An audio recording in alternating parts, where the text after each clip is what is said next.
चलिए आज आपको ले चलते हैं उत्तर प्रदेश के सोनभद्र जिले में। एक जगह है दुद्धी।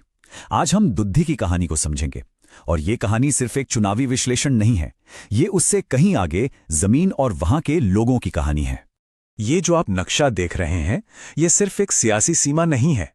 ये जमीन है बेपनाह कुदरती दौलत की और उतने ही गहरे इंसानी संघर्षों की। इसे भारत की ऊर्जा राजधानी कहा जाता है। लेकिन जानते हैं, हर चमक के पीछे एक अंधेरा भी छिपा होता है।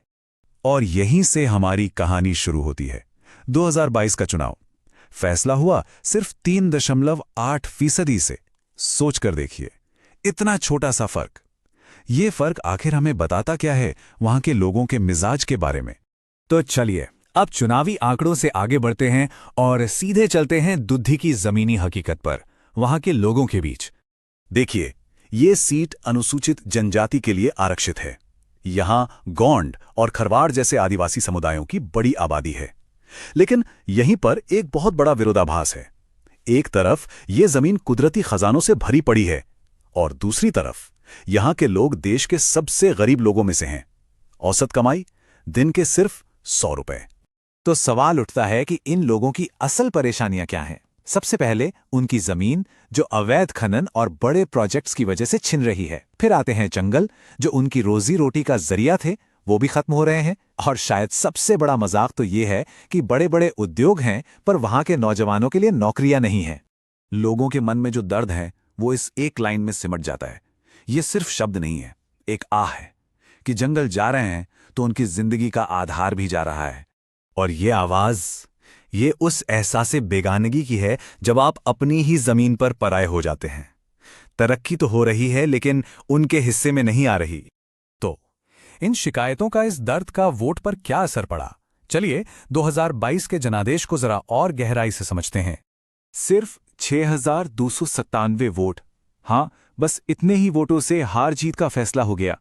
इसका मतलब साफ है, हर एक वोट, हर एक मुद्दा, हर एक नाराजगी मायने रखती थी। आप 2022 के वोट शेयर को देखिए। बीजेपी को मिले 41.28%, समाजवादी पार्टी को 38.20% और बीएसपी को 11.68%। साफ दिख रहा है कि टक्कर बिल्कुल कांटे की थी, सीधे बीजेपी और एसपी के बीच। लेकिन असली कहानी वो इस टेबल के पिछले 7 चुनावों के पैटर्न में छिपी है। गौर से देखिए, 2017 से 2022 के बीच बीएसपी का वोट कैसे गिरा। ये वोट गया कहां? इसका एक बड़ा हिस्सा एसपी के पास गया और इसी शिफ्ट ने इस मुकाबले को इतना नजदीकी बना दिया। देखिए, यही लोकतंत्र की खूबी है। हर वोट एक आवाज है और हमारा संविधान हर व्यक्ति को यह अधिकार देता है कि वो जानकारी के आधार पर अपनी बात रखे, अपनी गरिमा के साथ। एक और दिलचस्प बात, 2022 में वोट डालने वालों की संख्या थोड़ी कम हुई। 2017 में 63.82% थी, जो 2022 में 61.58% रह गई। क्यों? क्या ये लोगों की निराशा थी या कोई और वजह थी? ये सोचना भी जरूरी है। तो चलिए अब इन आंकड़ों से एक कदम और आगे बढ़ते हैं और इस पूरे मैदान की स्ट्रेटेजिक एनाटॉमी को समझते हैं। ये है समाजवादी पार्टी के कैंपेन का एक स्वॉट विश्लेषण। उनकी सबसे बड़ी ताकत, उनका उम्मीदवार जो स्थानीय है, जिसका आदिवासी समुदाय से गहरा नाता है। कमजोरी, पिछली हार का साया और सामने एक बेहद संसाधन संपन्न पार्टी। मौका, सरकार के खिलाफ लोगों का गुस्सा। और खतरा, बीजेपी अपना दल का मजबूत गठबंधन। तो पूरा मुकाबला आकर टिक जाता है इन दो चीजों पर। एक तरफ है जमीन से जुड़ाव, लोगों से सीधा रिश्ता, और दूसरी तरफ है एक बड़ी आर्थिक रूप से मजबूत नेशनल पॉलिटिकल मशीन। कौन किस पर भारी पड़ेगा? अब तक हमने समस्या को समझा, उसके कारणों को जाना। अब बात करते हैं समाधान की, एक ऐसे ब्लूप्रिंट की जो इस सीट को जीतने का रास्ता दिखा सकता है। इस फ्रेमवर्क को नाम दिया गया है चतुर्मुख सिद्धांत। ये एक ऐसी 4 स्तंभों वाली ऐसी स्ट्रैटेजी है जो चुनावी तैयारी को सीधे लोगों की जरूरतों से जोड़ती है। मतलब कैंपेन से ही शासन की नींव रखी जाती है। तो इसके 4 स्तंभ क्या है? पहला, चुनावी यानी जमीनी काम, बूथ लेवल तक लोगों को जोड़ना। दूसरा, संगठनात्मक यानी पार्टी को मजबूत करना। तीसरा, नैरेटिव यानी लोगों तक अपनी बात पहुंचाना। और चौथा, संसाधन यानी कैंपेन के लिए जरूरी पैसा और टेक्नोलॉजी का सही इस्तेमाल। और इसमें सबसे जरूरी है कैंपेन का मैसेज। वो मैसेज सीधे उन्हीं मुद्दों पर बात करता है जो हमने शुरू में देखे थे। जमीन का हक, स्थानीय नौकरियां और आदिवासियों का सम्मान।